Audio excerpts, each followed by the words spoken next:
Hello, everyone, and welcome to Active Travel Cafe here on the 23rd of May. I am delighted to facilitate a slightly different session today because we've got a special news section all about Active Travel England Tranche 4 announcements. So instead of jumping straight into all of the news, we're going to prioritize Active Travel England updates, and Adam will very kindly give us a presentation.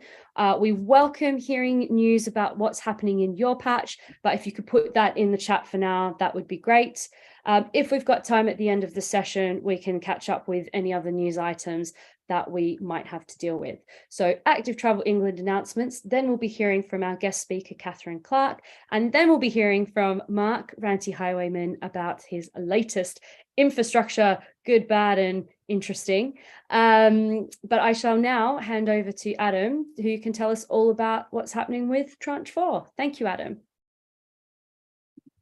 I'm muted, so there we are. I hope everybody can hear me and you can see this. Right, I'm going to keep this really quick because I want people to be talking about this. Please put your sort of news of what you've been allocated or not been allocated in the chat. I'm going to, looking at this here, I did a very quick analysis looking at the your capability score versus your allocations that were done. What you can see here is that if you had a capability score of 0, you absolutely got nothing. If you had a capability score of between 1, you ranged between 5 and 0 and £5. The 2s and upwards, there was a lot. I don't know if there was a quality thing around, a highways authority with a capability score of 3 or combined authority with a capability score of 3 would be that much better anyway, so it's unlikely to get lower bids. Whereas the capability 2 scored authorities, the range was bigger, and also, they got more, in some cases, got more money per head. There is a link there. We will share this. I'll put this in there so you can have a look at that if you want. The only thing I would say, though, is that, from the press announcements, there was a specific call out of there not being any low traffic neighborhood schemes. Critically, I think this was more generally about central funding, I think, for my belief. And also, I think the Secretary of State actually making, saying that low traffic neighborhoods ban cars is really quite uninformed and slightly dangerous. I know this is a bit of a wall of text, so apologies, but I want to keep this quite quick. I have basically asked during an FOI to basically understand when this was actually, this edition of an edict of no LTNs or low traffic neighborhoods was actually made, simply because we should have that. Or I understand that other councils or may have submitted low traffic neighborhoods as part of their bid, so spent a lot of officer time developing these things, and then suddenly they found that they weren't allowed, and it would be quite interesting to know when that's happening. So it's early days yet. And that's it. That's basically what I'm going to talk about. So over to everybody else. Okay, please put your hand up, use the hand up feature. Shall we start with, has anybody got some good news? Tim's got some good news. Okay, Tim, do share. We're a level 3 due to political leadership, and we got 1.8 million. And Rachel, who's in the county, got 0 because they don't have political leadership. And we also just re-elected our very not liked mayor for the 4th time, for a 4th term, and he's seen as Mr. Active Travel and Mr. Cycleways and Mr. Ruining the City Centre, but he got elected again. So we also, however, lost. They lost a number of wards, specifically probably around active travel and possibly around religion up in the north of the city. So it's a complicated picture in Leicester, but we got 1.8 million. Brilliant. Thank you. I see a different story from Oxford, which I will admit was a bit of a surprise. So what happened in Oxford? Robin? Yeah. Well, we got no funding at all. We're not. We're a 2, so moderate capability, but reasonable. We didn't have any LTNs in our bid, although we have done them in the past. And we had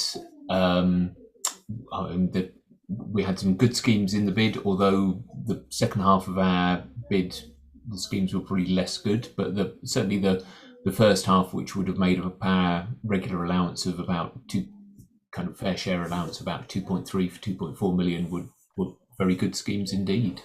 Remodelled some junctions, school streets. Is there any indication on what held back your funding then? No indication, only speculation. Interesting. Okay, Dave, do you have a comment about Tranche 4 allocations? No, well, no, we're only doing Active Travel England Tranche 4 at the moment. Adam, would you like to come back? Because we're a part of a combined authority, WECA, which consists of Baines, Bath and North East Somerset, South Gloucestershire and Bristol. I've just found that there's a press release not a press release, a news. I did a contact, and it looks like there was, as far as I could work out, all of the allocations were done effectively with a guidance. So as far as I understood it, WECA were told they could bid for about 3.3 million. They got 3.6 million. So they were doing per head allocations for that. What seems to have happened, though, is that there seems to be either at the combined authority level or the bids were that poor. I still don't know. Basically, Baines, Bath and North East Somerset got nothing. And all of their per head allocation got given to Bristol and South Gloss. That money is now being poured into those schemes. So I need to find out more, but I suspect other people in combined authorities have also got a similar sort of story. You may find that, as a whole, you've got a lot, but it's not being spent. Your residents, your 200,000 residents' money is not being spent in your wards, in your council. It's being spent in somebody else's council. I can see in the chat we've got Brighton has 3 million, Hampshire 600,000. So a few bits in 5 million for Essex.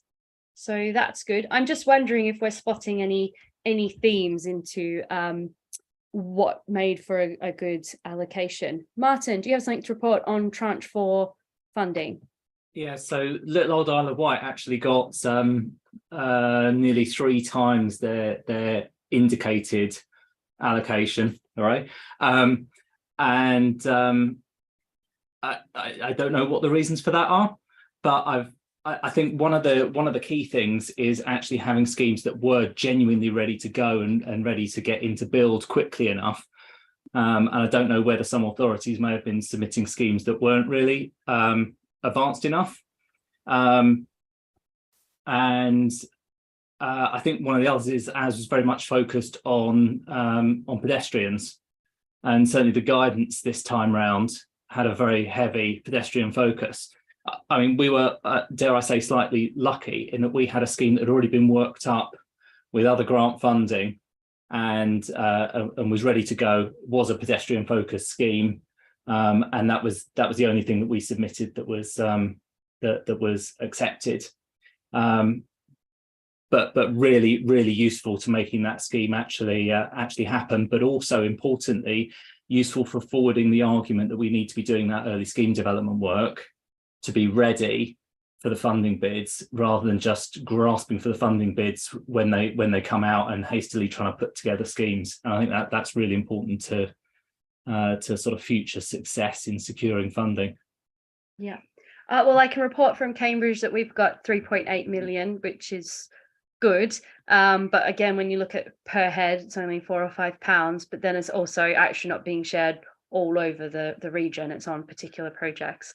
Right, I want to move on to our speaker. So Bob, have you got a final comment about Tranche 4?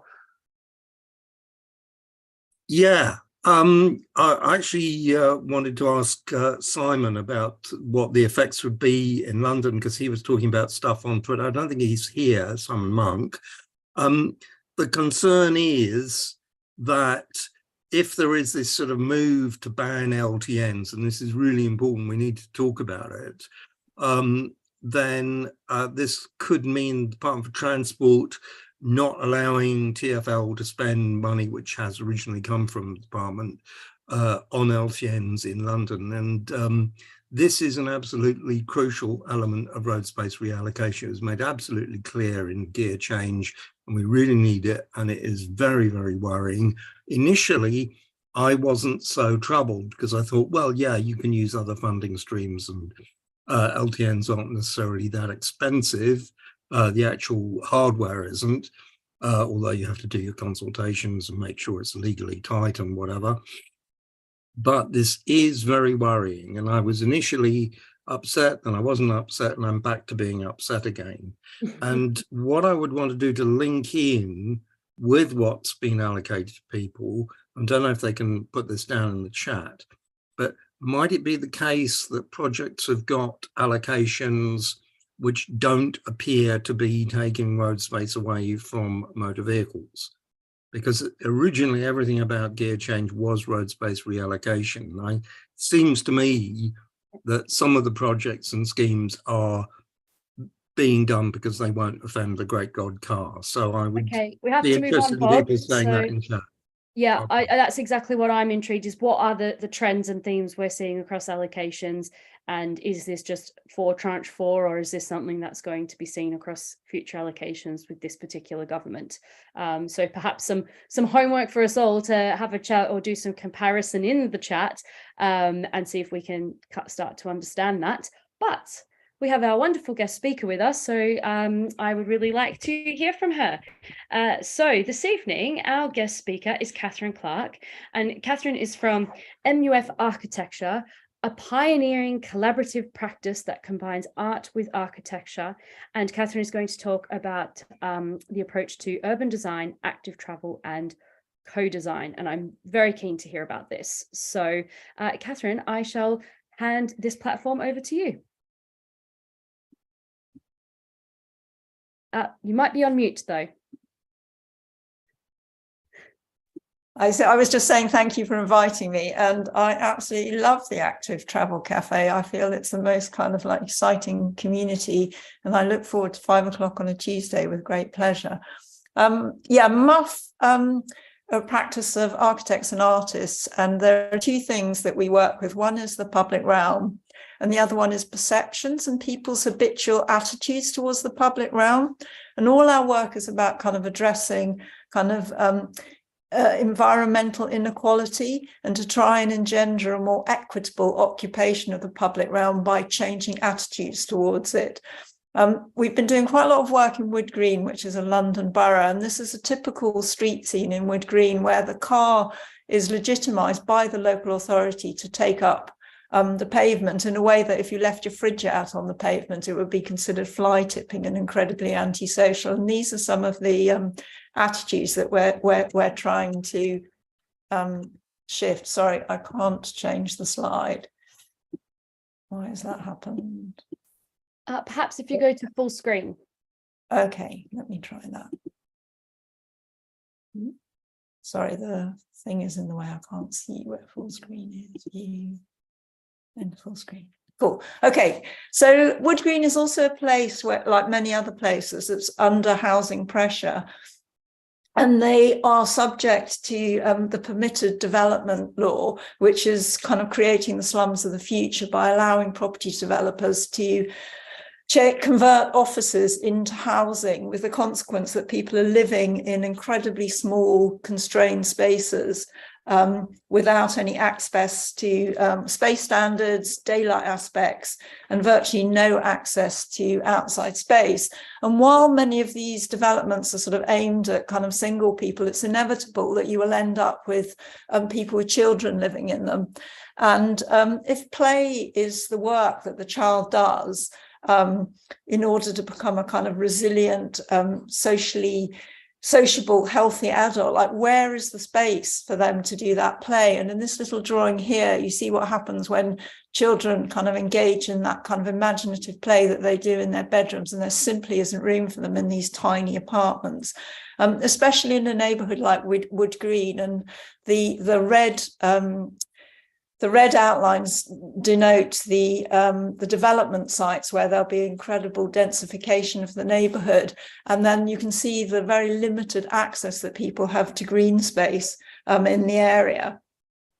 And when you spoke about kind of the idea of having kind of doing early scheme development work, a lot of the work that we do when we get commissions is that early kind of analysis and understanding how people perceive public space. And in Wood Green, we did a lot of work with young people around how they kind of use public space and how and whether they feel comfortable in public space, because there was a lot of kind of perceived and actual antisocial behaviour and very sort of enormous tensions between younger people and older people.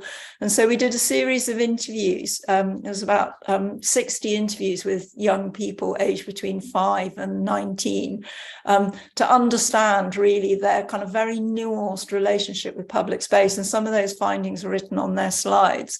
One of the things that was particularly interesting is the major open green space that's right outside the secondary school. One of the conditions for building the school was that those children weren't allowed on the school in school uniform.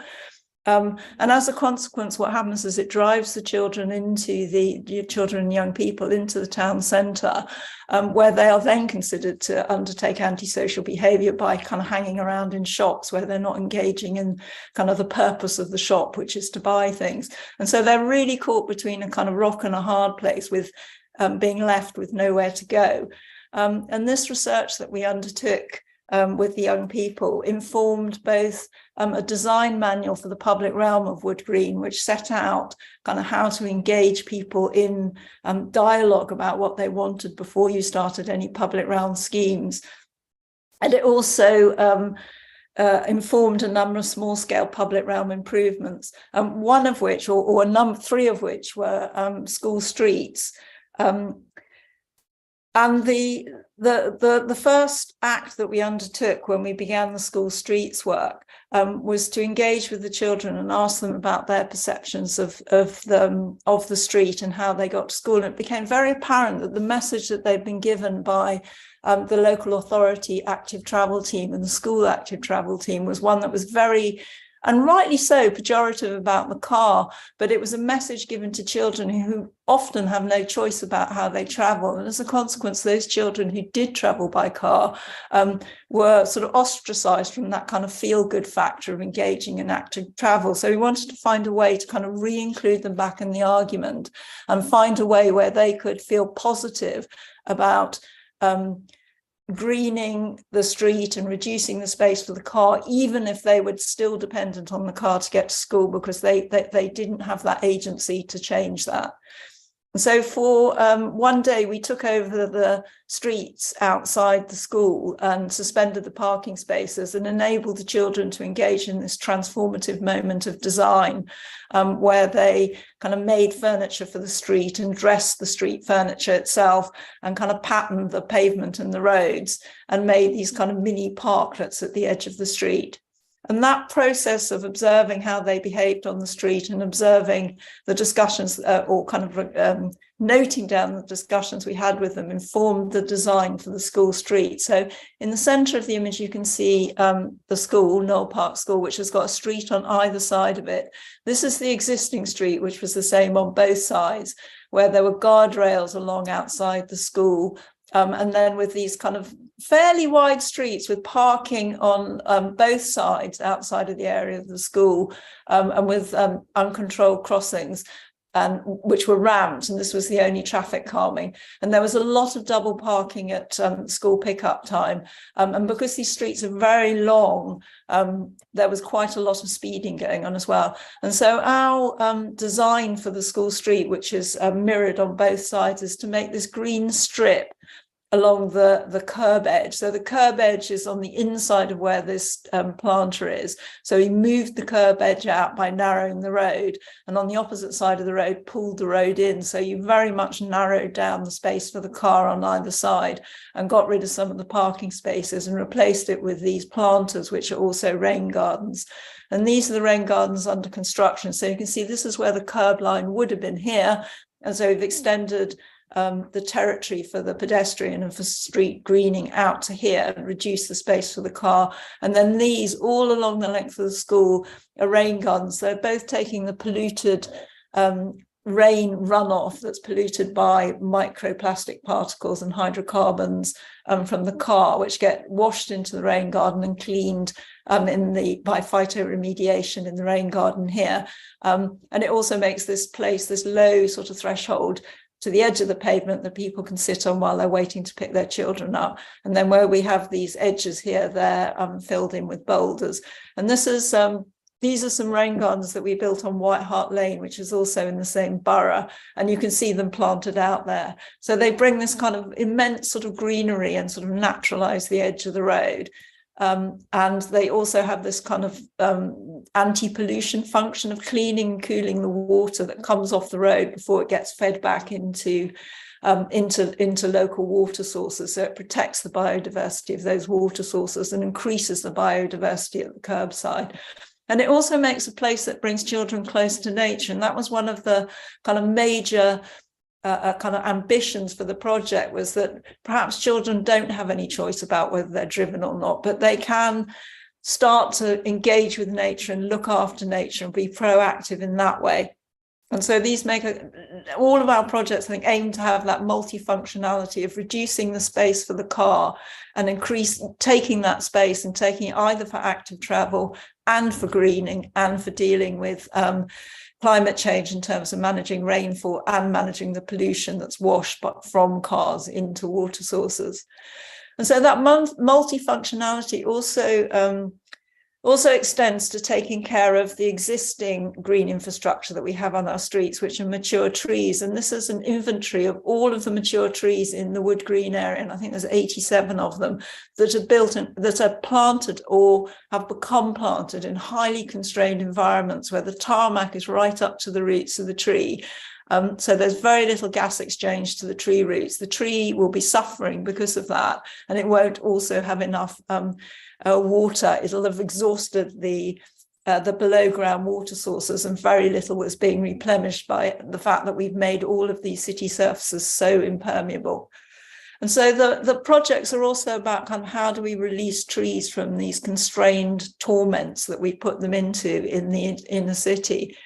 And so this is again on White Hart Lane. And so this is the tree being kind of slowly suffocated by the tarmac right up to its roots. And this is the after image of how all of this pavement is permeable. So all of the rain falling on this pavement finds its way into this planter here. And we've extended the area for gas exchange up to the roots of the tree. And this is, so one mature tree canopy is worth planting 64 kind of smaller trees, which is what, you know, where the kind of horror stories of those trees being cut down in Portsmouth and other places is just so wrong in terms of what it's doing to the environment. And this is back to White Hart Lane. So this shows the section. This is before. So this is the width of the road before, which had enough space for double parking on each side of the road and 2 lanes of traffic, plus another 2 lanes of traffic in this slip road at the back here. So we took all of that space away and reduced the width of the road to the minimum that we could get away with because this is a strategic bus route. It was very difficult to put cycle lanes in because there's a rail bridge over this road slightly further up, and there was just simply no room to make that happen. There wasn't the room from building line to building line. And so we took the decision to narrow the road down, slow the traffic down, and make that a shared a kind of route. And I know that's controversial between the bikes and the cars, and then giving all of this space here back to greening. All of this is porous. And so it's both dealing with the pollution that's washing off the road, but also there's a culverted river underneath the road here. And so it's improving the quality of this river where it discharges further down into the Lee. At one point, we wanted to deculvert this river, but it's very much polluted with sewage from misconnections to the combined sewer. There is a part of me that wishes we had done that. I think kind of having an open sewer in a street in 21st century London would have been in some ways the right thing to do, to draw attention to the way that we disregard the environment when we can't see the pollution that we're doing to it. And this is, again, another project in Haringey, the same borough, to rescue trees from impermeability and to make those social spaces, to encourage people to see the street as a place where they can dwell and they can be and they can socialise with one another. So removing all of the hard standing from around these trees and putting in boulders, and then also putting in places to sit along the edge. And again, another scheme. This is releasing the tree from its torment. This is right next to a very busy road. So making a place to dwell by greening the street. All of this is porous, and there's below ground engineering that directs the rainfall that falls on this porous paving into these planters. And not only does it make a place to escape from the kind of like the noise and the pollution of the road, but it also makes a playable space where parents feel that their children are safe because they are protected from the road by the planters to enable them to play. And so that sense of how we engage with people in order to kind of generate a kind of groundswell of opinion that sort of changes the way people think about the public realm and about active travel was something that was really important to us.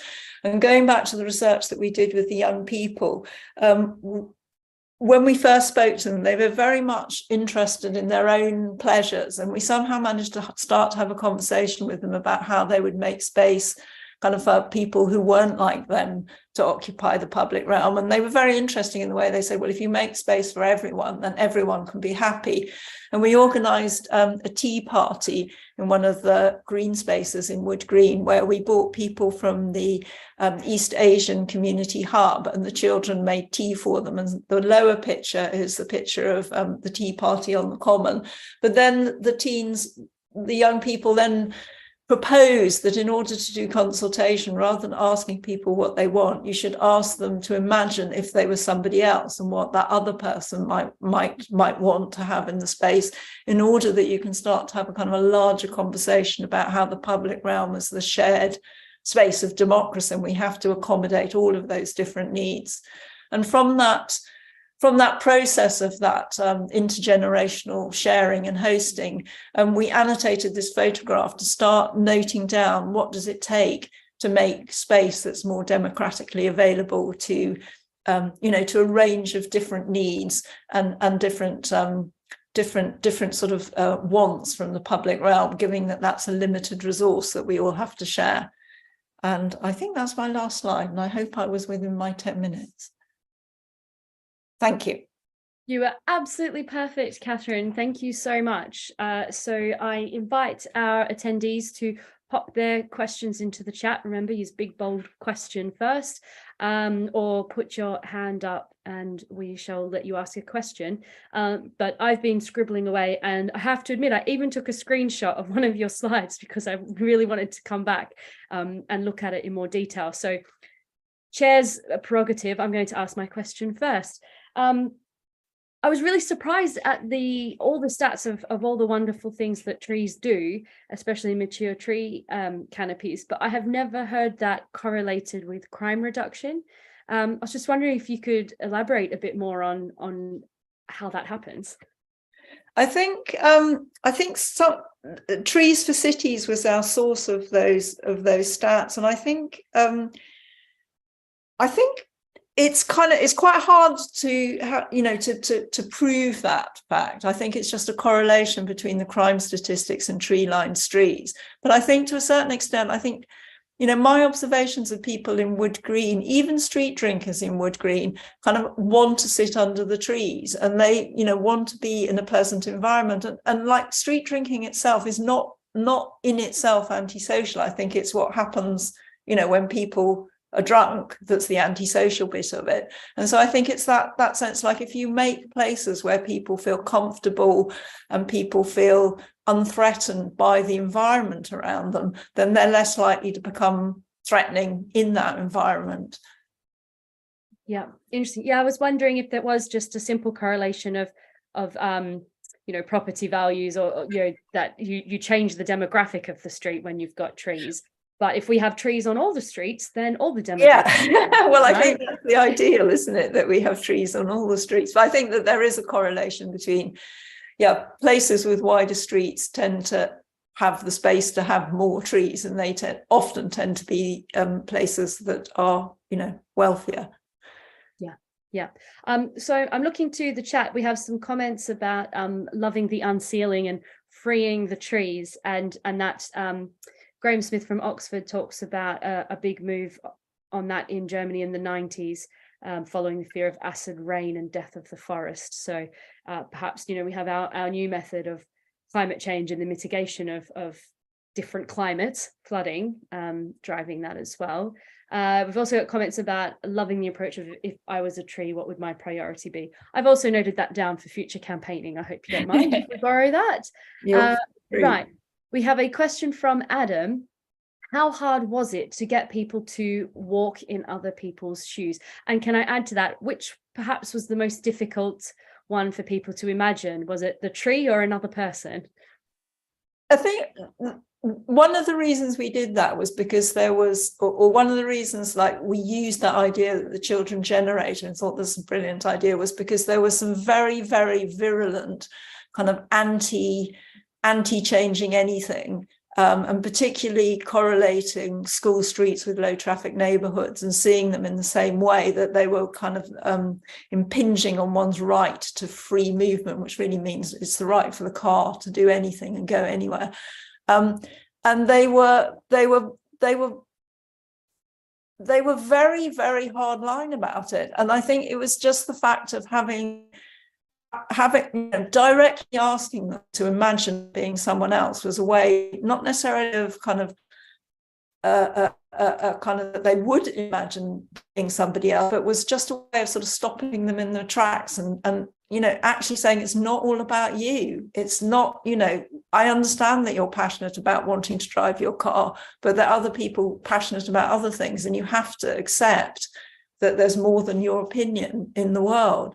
And that was the only way to kind of just stop them shouting at us to a certain extent. I'm sorry, did you say they stopped shouting? Because I'm sure all of us would love the magic potion to stop people shouting. Well, they stopped shouting for a bit, then they went away, they regrouped, and they came back, and they had more arguments. But it was trying to find a way to diffuse that way of kind of, that kind of head-on zero-sum game that people bring to those discussions about if you change it, then I've lost, so I'm going to do everything I can to stop you changing it, and just trying to kind of have another way of thinking about it. Not seeing that if we all gain, right? Yeah, exactly. So Tim had a follow-up question about, I guess, cross-checking what young people said about older people, what older people said about young people. Were their imaginings accurate, or were they wildly off?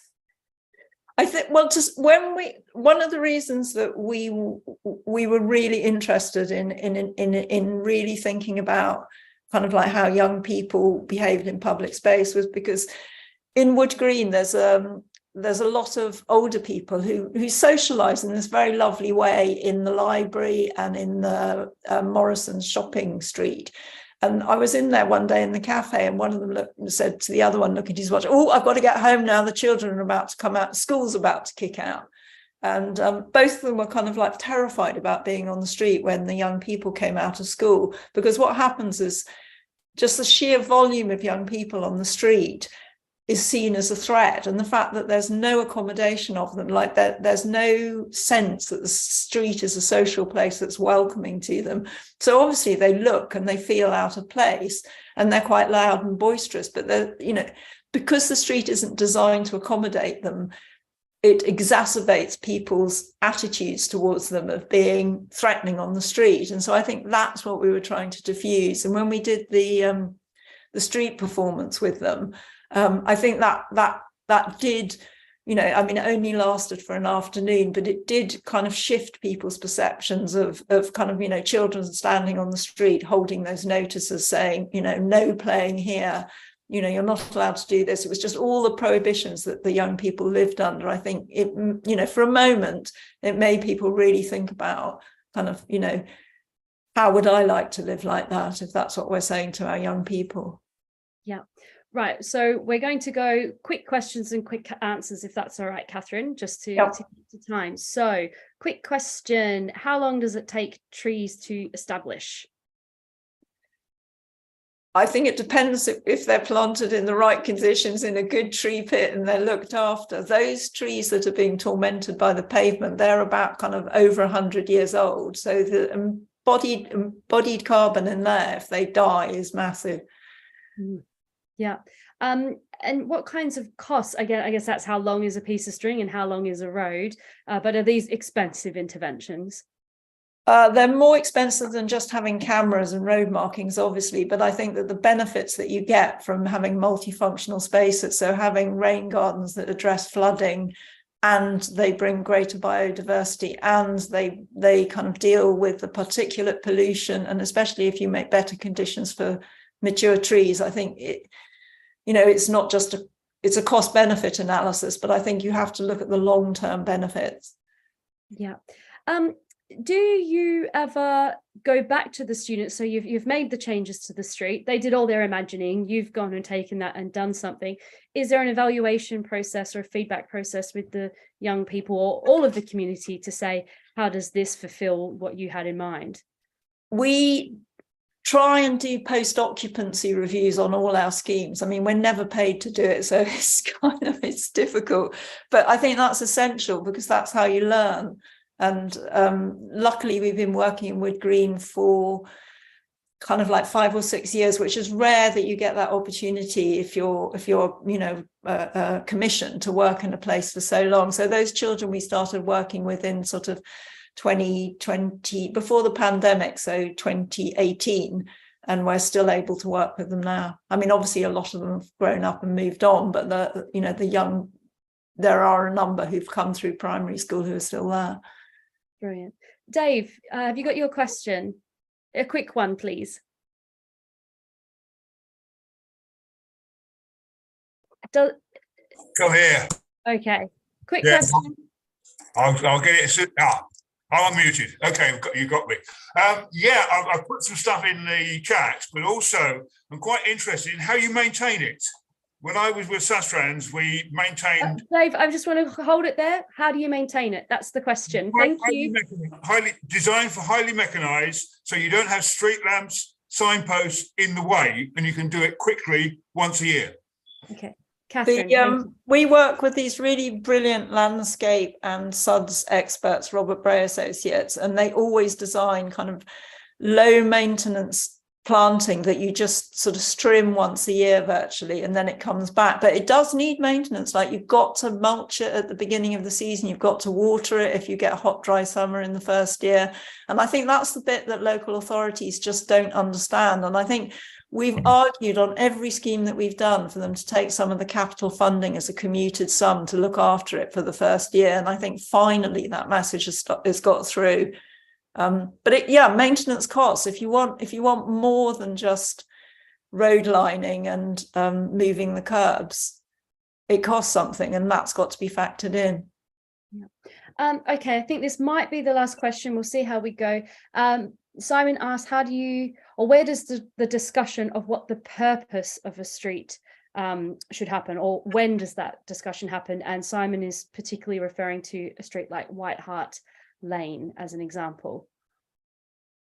That happens as we went through the design process. We engaged with the community, but I think these are big, complicated ideas that we were talking about there, and I think that there's never enough time in local authority schemes to do the real kind of hearts and minds and engagement that you need to do. It just does become, sadly, quite kind of not necessarily tick boxy, but what we try and do is we try and kind of like enact a fragment of the scheme at like your first stage consultation. So you kind of dress the street to make it green, and then you can talk about all of those issues that are going on unseen. But that process of really engaging people in the invisible kind of engineering that's going on is difficult and time consuming, and there's never enough money in those schemes to do it well.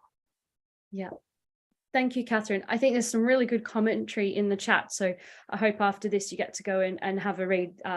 Compliments and commentary. So I hope I can have a proper read of it too as well. I'm very sorry if I missed any questions. I hopefully got most of the points across. I thought that was a really inspiring talk, Catherine, and I hope to see some schemes like that in Cambridge one day. Thank you. Can I just ask a technical question? How can you go back and read the chat? So we've got the chat. You can literally go and scroll up and down, and I will try and save it and send it to you afterwards. Wonderful. Thank you so much. Thank you. Hopefully I can work that all out. Brilliant. You can save the chat. At the corner of chat, there's a little icon that you can press and you can say save chat. And Brilliant. Oh yes, the 3 dots at the bottom of the chat. There we go. Excellent. Right, so we're now having a turnaround, and we are going to be hearing from our well-known friend Ranty Highwayman, or Mark, and he is going to be talking about the Junction Assessment Tool according to LTN 1/20. I hope I have got that right. And I will just say, pending how long we have with Mark's talk and the following questions, if we have time at the end, we can touch on any other news items we were unable to cover earlier in the session. But thank you very much, Catherine, and over to you, Mark. Thanks, Roxanne. Hopefully you're all seeing this now.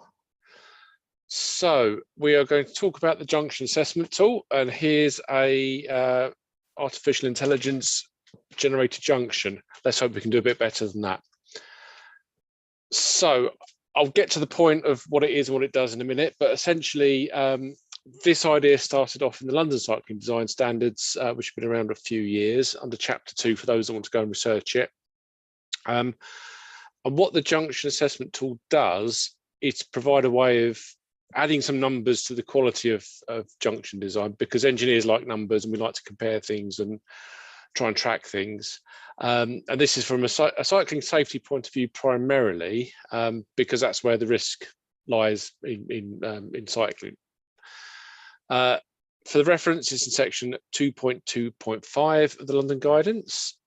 And what we do with this, we look at the movement that a cyclist could take through the junction. So if you imagine every single arm of a junction, there's 3 possible, or in theory, there's 3 possible directions that a cyclist could go. And I'll get to that in a minute and show you with a couple of examples.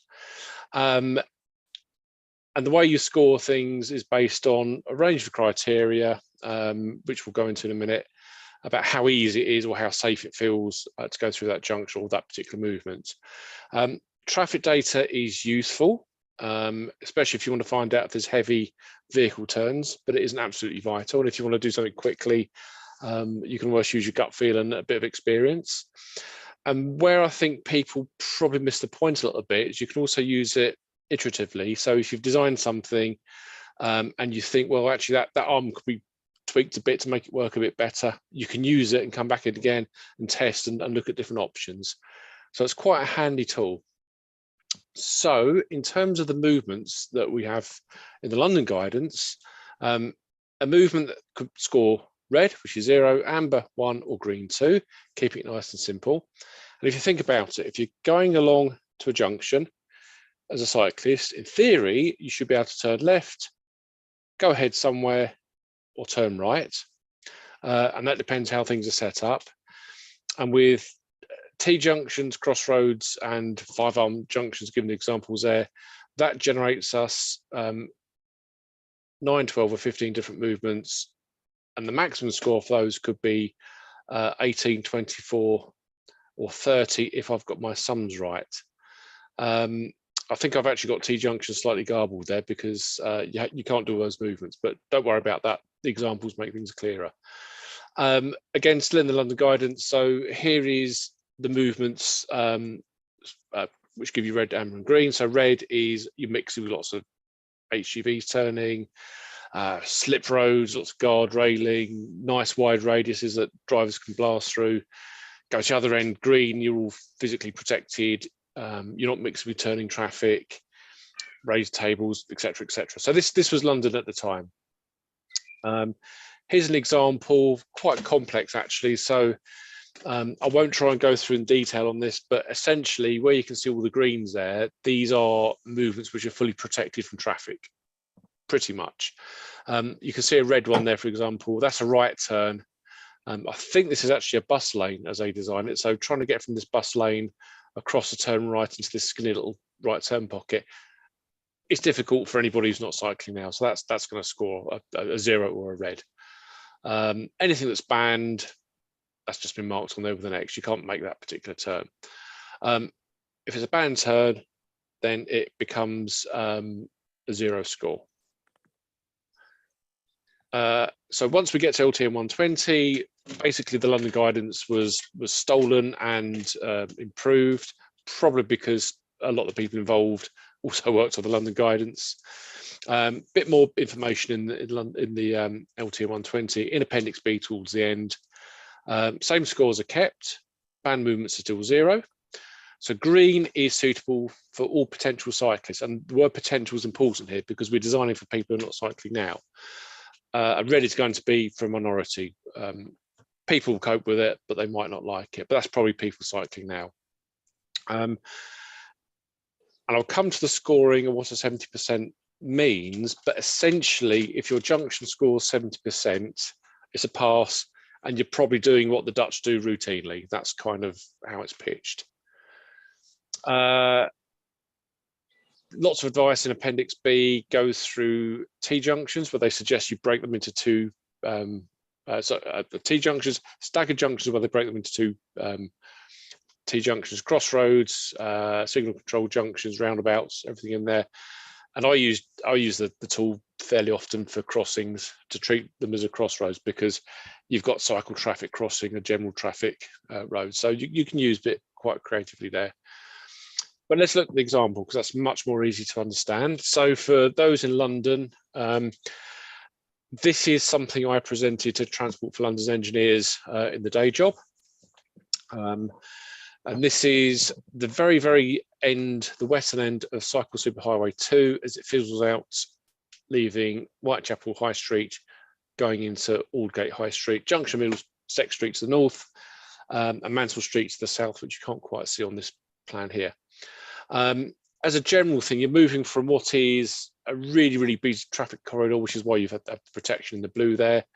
That's protected cycle tracks. As you cross over the junction, you hit the city, which gradually is squeezing out non-essential traffic. So what you need to do within the city confines on this type of road probably starts to change from what you have on Aldgate High Street.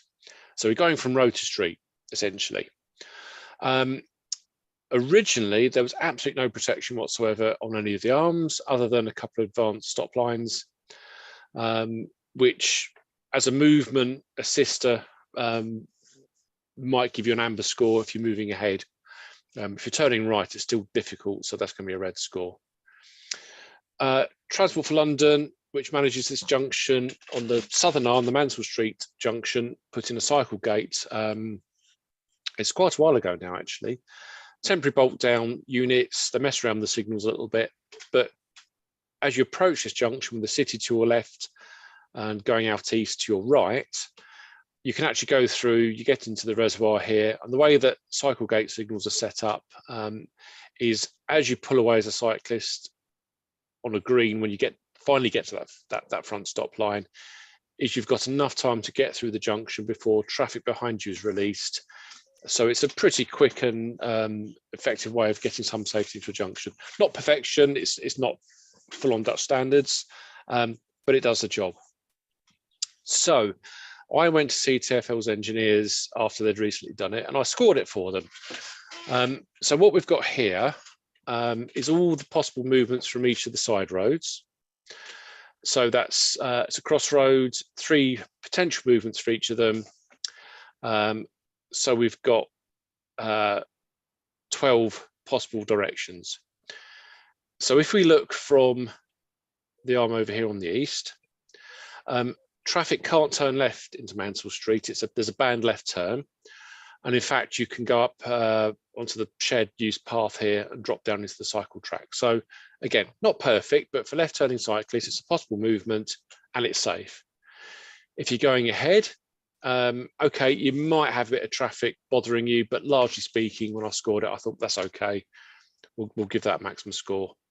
If you're turning right here, though, you have to get from the cycle track, which is under the building here, across 2 traffic lanes into the ASL, and you complete this right turn. It's quite difficult. So that gets a red, so that's a score of 0. So 2 greens at 2 each, and 1 red at 0. That gives you a score of 4 for that particular arm. And I've gone round and done the same assessment on all those arms. The reason you've got the little black arrows with the red circles, they're the band turns. So as a cyclist, you can't come up Mansell Street and turn left. So that's a band turn, that's a score of 0. But here, Mansell Street, yeah, we've got a score of 4. 2 lots of 2, which we can make those turns will go ahead. Coming out of the city, the left and ahead, it's a bit more awkward because you've got vehicles can turn across in front of you. It's not terrible. The traffic's reasonably light a lot of the time, but it's not great. So that scores a 1 for the left. Same for ahead because you've got the left hook potential issue. The right turn scores 0 because it's banned. So that gets you 2 times 1, gives you a 2. So going round all 4 arms, doing the same assessment, and this is based on my own thoughts of the junction, as maybe what a novice cyclist might encounter here, trying to be consistent. And I think the junction gets us 12 out of 24, which is a 50% score. And here is an actual sheet that I use day to day. And what you'll see here is every single arm, so there's 4 arms, and here's the 3 movements per arm. So you can go eastbound from Aldgate High Street, you can turn north, which is left, into Middlesex Street, head into Whitechapel Street, or turn right into Mansell Street, theoretically. That particular movement scores the 0 there because that right turn's banned. A few little comments in there. So we've got ourselves 50%, 70% to pass at an LTA 120, and pass is kind of inverted commas. There was talk about Active Travel England not funding anything that got below 70. I don't know how much they're enforcing that. So I go to TfL on the nice shiny new scheme and say, oh, sorry guys, it's failed, which alarmed them to start with, but then we talked through.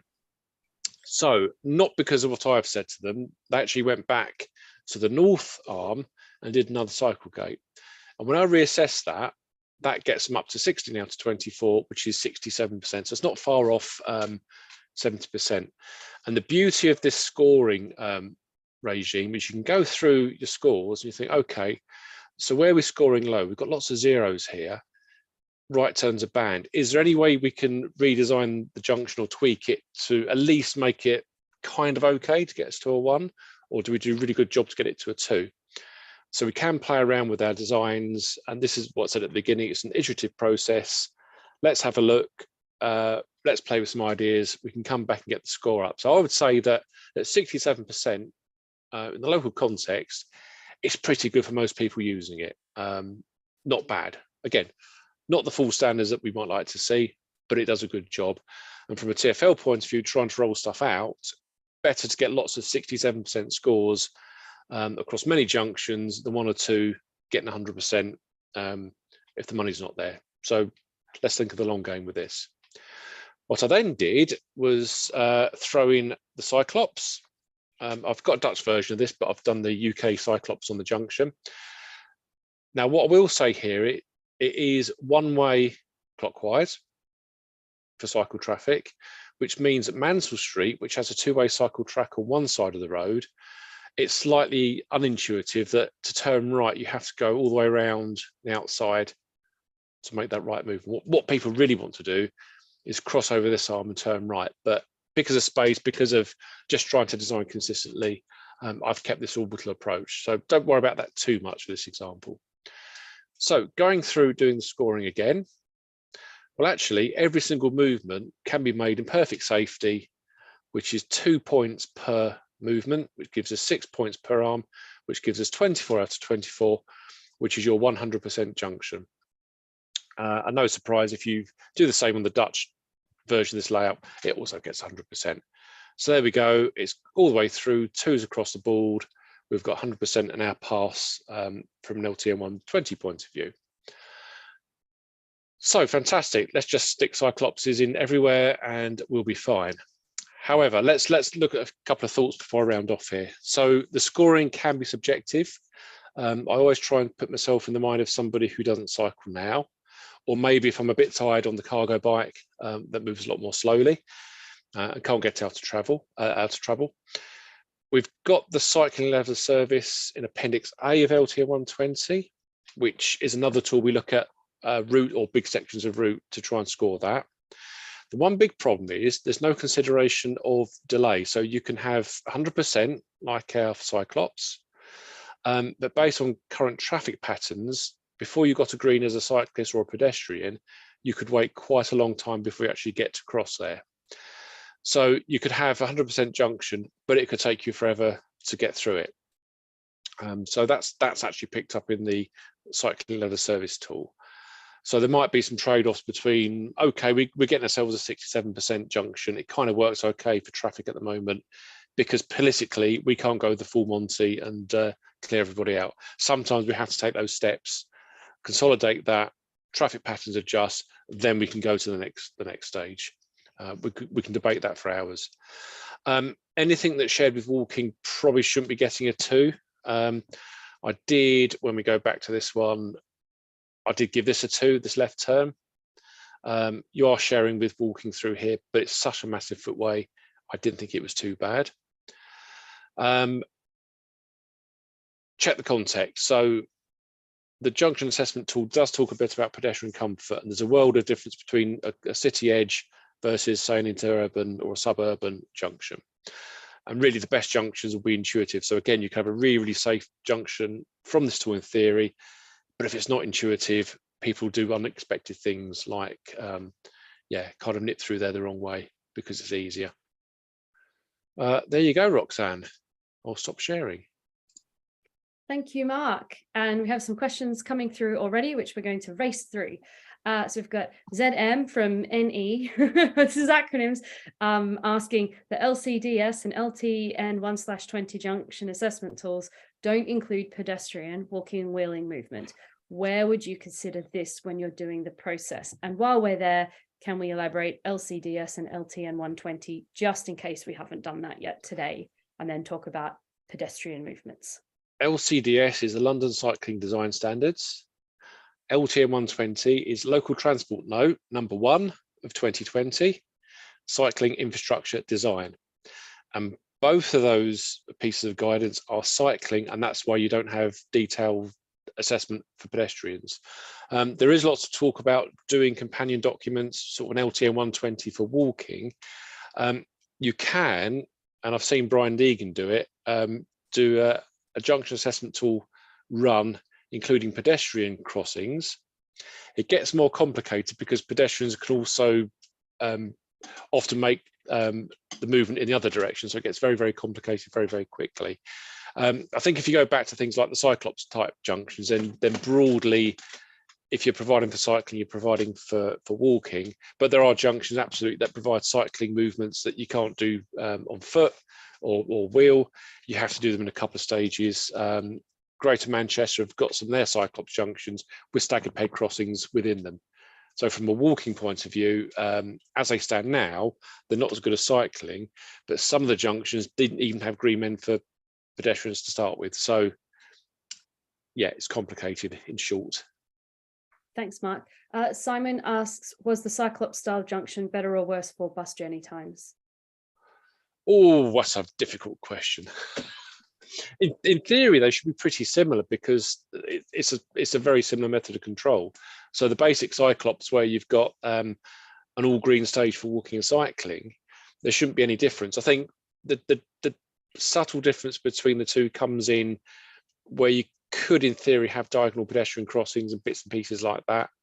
The problem with buses is, especially anybody in London will know, that the slightest whiff of a delay, the bus people get very upset. So based on the example I gave, going from that to a Cyclops, you will reduce motor traffic capacity even with the same number of approach lanes, simply because you're providing this all-round crossing for pedestrians, or you might be you might separate some of the movements out, which gets very complicated.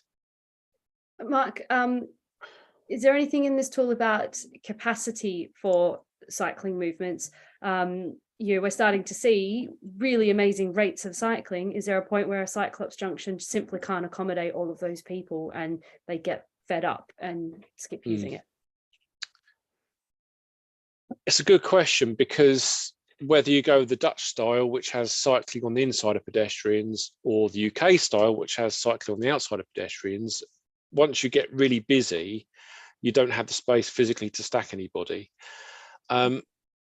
What the Dutch tend to do in that situation is they start eating out of the junction, going outwards, and taking maybe pedestrian space as well.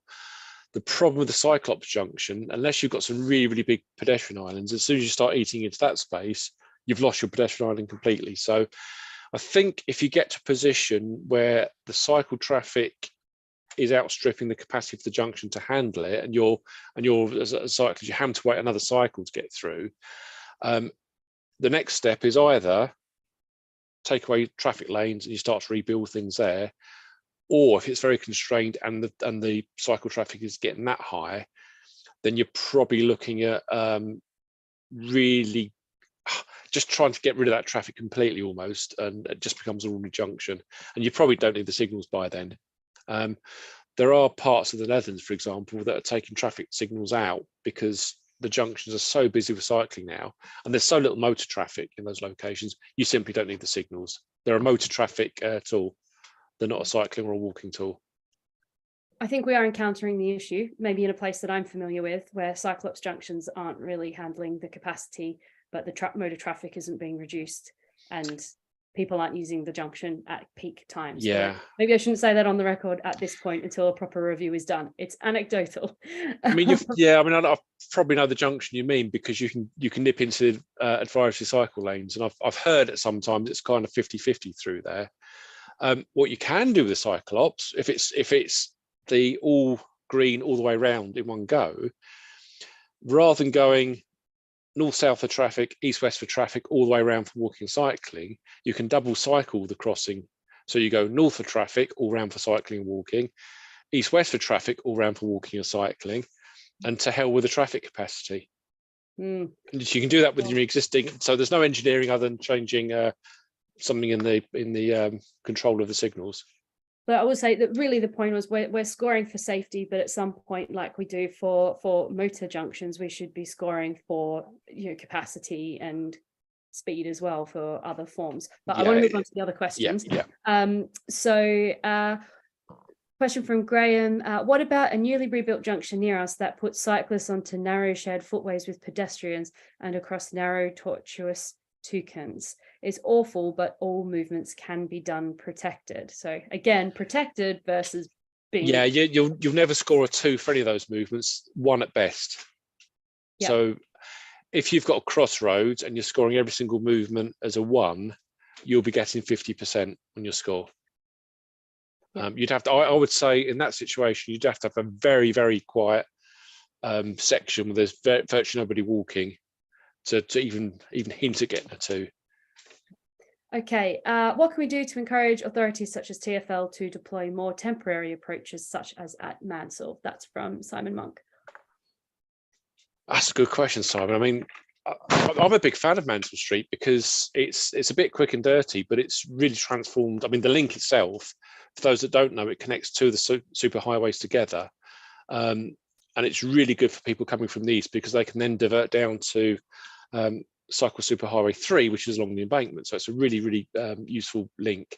And what they've done with the temporary materials on those 2, the north and the south arm, has really transformed that to get that 67%.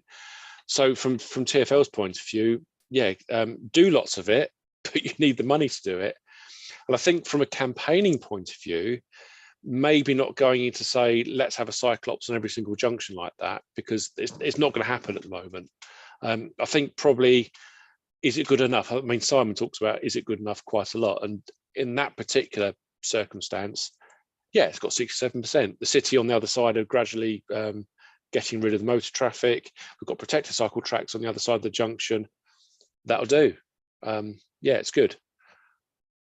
Yeah. All right. The last question goes to Ruth. If you're asked to assess, do those requesting your advice actually follow it? No, never. There are so many designs that are inadequate. Now, I can't tell you where, but I did a concept for a 5-arm Cyclops, which scored 100%. It then got chewed around by other teams, and they decided, oh, one of these arms, we're still going to allow motor traffic across it. It was one way out of the junction. So I rescored it and it failed. And this was being funded through money that Active Travel England had oversight on. So our solution there was we actually closed that 5th arm completely, which only meant, well, technically there were still 5 particular arms that cyclists could use, but only 4 that motors could use. So my advice wasn't heeded to start with, but eventually they had to get their score up. But I can't tell you where it is. So ultimately, it's nothing to do with your advice or the people asking for it. It's to do with the overall. Whether if you're a local authority engineer or you're a consultant, your basic day job is to give people advice. You very rarely have that final decision that you're making. Yeah. Brilliant. Okay, well, we're going to wrap this section up, and I will allow an additional 5 minutes of conversation for any absolutely burning, critical pieces of news that we must share. So thank you so much, Mark, for all you've shared with us today. I can see people already planning to go and start using the tool, so it's been impactful. And Tim, who we did not kick out, but something happened, I promise, you weren't booted out. But Tim, would you like to share your news? I'd love to. I've had to move indoors because of I live on an ambulance route and a helicopter route. Can I share my screen and talk through this Leicester? You should be able to. Marv. It must be a quick talk through though. It will be. All right. Promise. Can you see that? If you could make it full screen, that would help. Yeah. Right. So Rob asked me to talk about this, and I'll just go through it very quickly. So we have a new lane. Come on. Why doesn't it want to work? There we go. Leicester City Council put on their Facebook page, hey, we've opened a new cycle lane. And I think we're up to 930 comments and 244 shares. Perfect example of how to take a perfectly usable road and create chaos, was the comment. And this is its location. It's this stretch along here on the Foss Road. So Leicester is an Iron Age town with a Roman city and a medieval city and a Georgian city and all kinds of other things. This is the Foss Road, and this is a 5-way junction, Ranty. So I thought you'd be chuffed with it. This is waste ground. These are allotments. Zooming out a bit, the view of that was taken from this bridge here, which is the Great Central Way, the old railway line, which is now a Sustrans route. And this site here is due to be a new school. Zooming in, you can see it's a very complicated junction with numerous possible turns. I've spent half my life driving through it, and it's pretty horrible. This is the Raleigh Park, and you can see this is heavily built up terraced housing.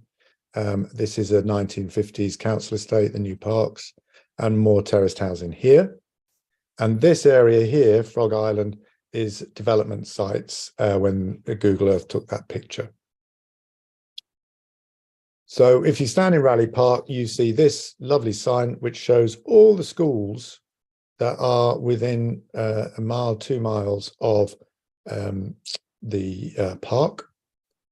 And this is the view from the bridge the opposite way.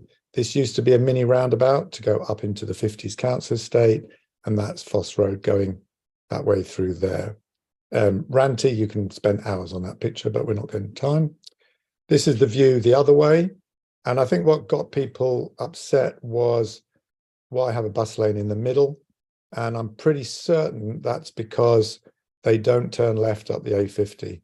They cut through that way and they go into town that way. So trying to negotiate a bus across this junction here is really quite difficult. The people on this side have objected to these changes, I would say. There's the site of the proposed new school. Was going to be done a few years ago, but was contaminated land. I think they've now resolved that. And this is the Great Central Way chugging on up north. And you can get down onto this track just off to the left here. So there's the view, you come under the bridge and you're on it. And it's a massive scheme. There are 5 roads to be reorganized and so on. So this little bit is quite only a small part of it, but they have now reopened this section. They've also put in a new gas main while they had the road up. So hopefully not too many new changes. This is the scene of devastation that I saw last night as I was cycling around. It's a big job. This is one of the roads straight on at that junction, and there's a proposed new cycle track. I think Katherine might be interested in this, going shared use along that side of the road because of all these giant trees. I would do a A38 Birmingham style straight up the middle here, and hats off to the planner who put conker trees in the middle of a dual carriageway for the kids to get killed. You can be taken to the Royal Infirmary down one arm heading into town, or you can go to the cemetery heading along the road with the trees. So depending on which way you go, and if you go in the opposite direction, you're heading towards another hospital. So this is the fairly narrow, depending on your take, run into town. We're about a minute cycling from the big junction. That's the Novotel, the new centre of town. And looking at what Katherine was saying earlier, this is a former factory which is now housing on that road. This was a factory, it's been demolished. This is all housing. This is all housing. This is the waterside redevelopment. There's some of our art, and we're going into the new housing area. There's some more art, underground trains. New housing going up. The housing that we've got there. The view along the river. And we're back to Raleigh Park and a slightly different signpost there. Now, I'm going to stop sharing there. The point for all of that, I'm going to find I'm on mute now, aren't I? Is that the track is by a school, a proposed new school. If all of the people who are now living in those new homes and going to be living in those new communities along there have children with no, and they all have cars, that junction is never going to work as a road, as a traffic junction. We have to be using pavements and reallocating space. So I'm not the engineer. I'm just somebody who cycles, and I'm hopeful that people who have just jumped on going, what a stupid cycle lane and what a ridiculous reallocation of space, don't understand the bigger picture, which is all that new housing that's gone in. End of rant. Lower his hand. All right, thank you, Tim. Slightly lengthy for a news item, but I'm sure a rant that everybody found interesting. But I think that has put us well to time now. So I'm very sorry, but I need to go. So I'm going to have to end our session. Dave, I hope your news can wait till next week. And actually, I haven't even got to hand who our speaker is next week, or is it half term and we're having a break? Clearly, I'm not my best organized self today. Give me one moment and I shall tell you what the plan is for next week. But in the meantime, I will say thank you very much to everybody who contributed. It's been a big session today. And I can now confirm nothing next week. We'll be back the week after, so everybody can enjoy some of our lovely spring weather. Hope to see you all in 2 weeks' time. Bye, everyone.